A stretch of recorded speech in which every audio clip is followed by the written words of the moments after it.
Hello students. आज के इस वीडियो में हम करेंगे सीयूईटी पेपर 2023। ये जो 8 जून वाला पेपर हमारा चल रहा है, इसमें हमने 50 नंबर क्वेश्चन तक कर लिया है। आगे हम 51 नंबर क्वेश्चन से करेंगे। ठीक है, इस वीडियो में हम 51 नंबर क्वेश्चन से आगे की क्वेश्चन करेंगे। ठीक है, तो 51 नंबर जो क्वेश्चन है वो कह रहा है 2 number are selected random from the numbers 1 to 24 with replacement if A and B to event that the number drawn are multiple of 4 and 5 respectively, then probability of A given B plus probability of B given A is equal to what। ठीक है, सो A जो event है वो multiple है 4 का, and B जो event है वो मल्टीपल है 5 का। 1 to 24 में 4 के मल्टीपल होंगे कितने, 6 होंगे, एंड 5 के मल्टीपल होंगे 4, इसलिए। और 4 एंड 5 का जो कॉमन मल्टीपल होंगे वो ओनली 1 होगा, 20। ठीक है, चलिए सॉल्यूशन में दिखाता हूँ मैं आपको कैसे क्या होगा। मैंने ये हमारे पास सॉल्यूशन प्रोबेबिलिटी ऑफ ए जो है वो 6/24 होगी, क्योंकि 6 हमारे आउटकम फेवरेबल है, टोटल 24 है, एंड 4/24 प्रोबेबिलिटी ऑफ बी होगी।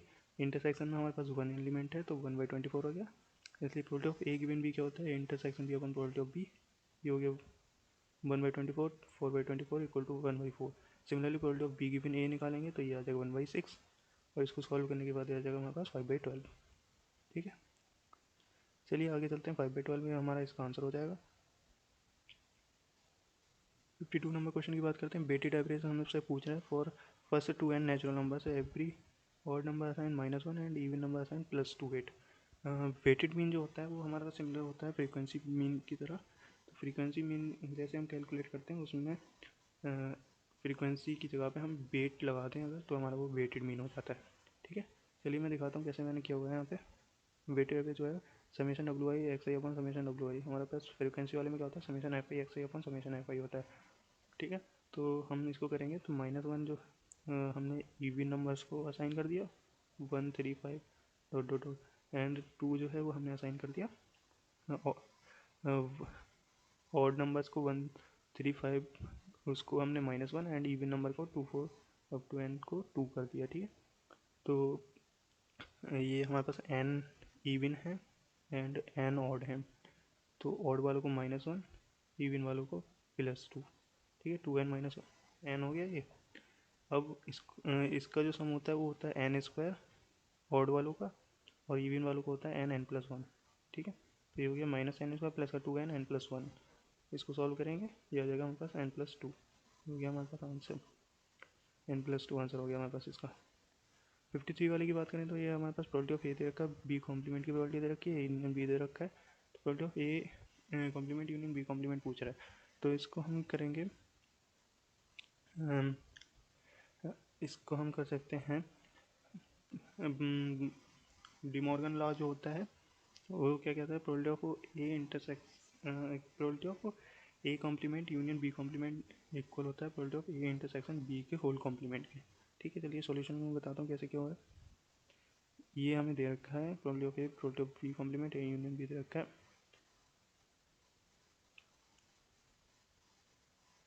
अब हम जब इसको सॉल्व करेंगे तो ये हमारे पास आ जाएगा probability of A intersection B का कॉम्प्लीमेंट और 1 minus probability of A intersection B, और जब हम इसको सॉल्व करेंगे हो जाएगा हमारे पास 0.9। ठीक है, 0.9 आंसर हो जाएगा। चलिए आगे देखते हैं। 54 नंबर जो क्वेश्चन है, 4 letter are to be place randomly in 4 accordingly at envelope, then the probability of all of them are not place in right envelope. तो 4 letter are to be place randomly in 4 according, हमारे पास 4 letter हैं, 4 places हैं, तो इनको हम कितने तरीके से अरेंज कर सकते हैं, 4 फैक्टोरियल तरीके से। 4 फैक्टोरियल तरीके से जब हम अरेंज करेंगे तो हमारे पास टोटल आउटकम कितना हो गया 24। और कितने तरीके से राइटली प्लेस कर सकते हैं, तो राइटली हम 1 तरीके से कर सकते हैं। ठीक है, तो 1/24 हो गया हमारे पास, और नॉट प्लेस राइटली तो 1 माइनस 1/24, ये हो गया हमारे पास 23/24। ठीक है, सॉल्यूशन में मैं दिखा देता हूँ आपको, यही मैंने किया हुआ है यहाँ पे। 4 letter 4 envelope, number of ways correctly place is 1, total number of ways 4 factorial, probability all place rightly is 1/24, all not place in right envelope is 23/24, answer हो गया। 55 वाला देखते हैं, for some data beta 1 equal to 3/2, beta 2 equal to this and sigma square equal to 1, the value of mu 4 upon mu 3 square is what. ये हमारे पास beta 1 का जो formula होता है वो होता है mu 3 square upon mu 2 cube, and beta 2 का जो होता है म्यू 4 अपॉन म्यू 2 स्क्वायर, और म्यू 2 जो है हमें दे रखा है 1 है। तो मैं सॉल्यूशन में दिखा देता हूँ क्या करा है मैंने। यहाँ आसान सा क्वेश्चन है, mu 3 square upon mu 2 cube equal to 3/2, mu 4 upon mu 2 square equal to 3 दे रखा है, और mu 2 equal to sigma square होता है इक्वल टू 1 दे रखा है। इसलिए म्यू 3 स्क्वायर की वैल्यू आ जाएगी यहाँ से, म्यू 4 की आ जाएगी, म्यू 4 अपॉन म्यू 3 स्क्वायर करेंगे 2 आ जाएगा हमारा आंसर। ठीक है, चलिए आगे बढ़ते हैं। 56 नंबर क्वेश्चन है, 3 dice are thrown simultaneously if two events A and B represented that sum of the number drawn on 3 dice are multiple of 5 and 6 respectively, then the probability of A complement union B complement is equal to what। 3 dice are thrown simultaneously, तो 3 dice को throw कर रहे हैं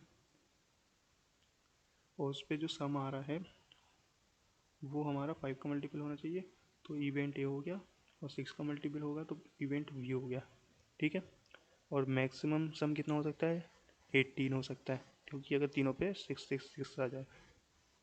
ठीक है, 6 6 6 तीनों पे आ गया तो हमारे पास 18 हो जाएगा। तो 5 का मल्टीपल देखेंगे और 6 का मल्टीपल देखेंगे। चलिए सॉल्यूशन में बताता हूँ कैसे किया हुआ मैंने।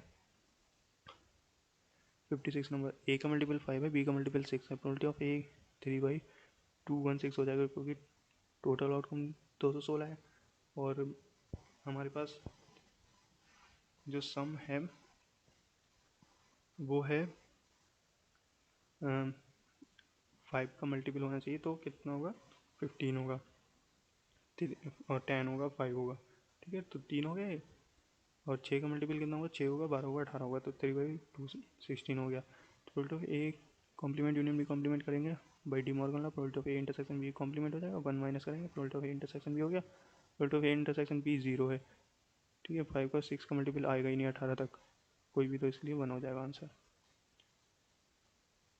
57 नंबर है, 2 groups 100 sample unit 150 sample unit are clubbed together, it mean and variance for first sample is 15 and 9, and for the whole group is this respectively, then the mean of second group पूछ रहा है। तो इसके लिए एक formula होता है, चलिए मैं बता देता हूँ सॉल्यूशन में। 57 number X bar equal to N one X one bar, X bar जो होता है वो पॉपुलेशन का मीन होता है, एन वन क्या होता है first sample size, first sample का mean, second sample size, second sample का mean divide by first sample का साइज प्लस सेकेंड सैम्पल का साइज, और N one N two X one और एक्स बार हमें दे रखा है। ठीक है, और एक्स टू बार पूछ रहा है। सिंपल इसमें डेटा पुट करेंगे इस फॉर्मूले में और हमें मिल जाएगा X two bar equal to 16। ठीक है, 57 नंबर मिल गया हमें 16।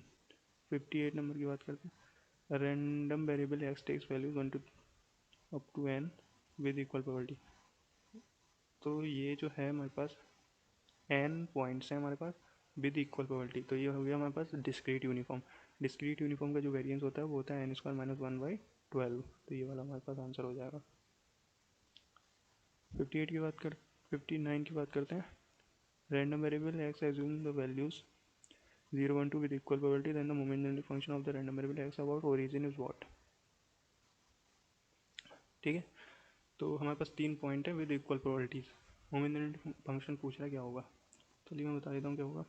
58 हो गया, 59 वाला एक्स इक्वल टू 0 1 2 दे रखा है, मोमेंट फंक्शन क्या होता है एक्सपेक्टेड ऑफ ई की पावर टी एक्स, तो ये करेंगे पी वन इंटू ई की power 0x plus P two E की power 1x plus P three E की पावर 2x।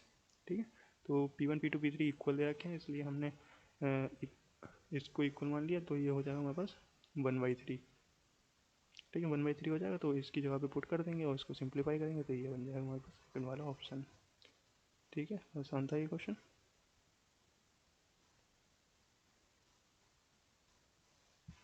60 नंबर क्वेश्चन की बात करते हैं, तो moment generate function of the random variable x is given by this.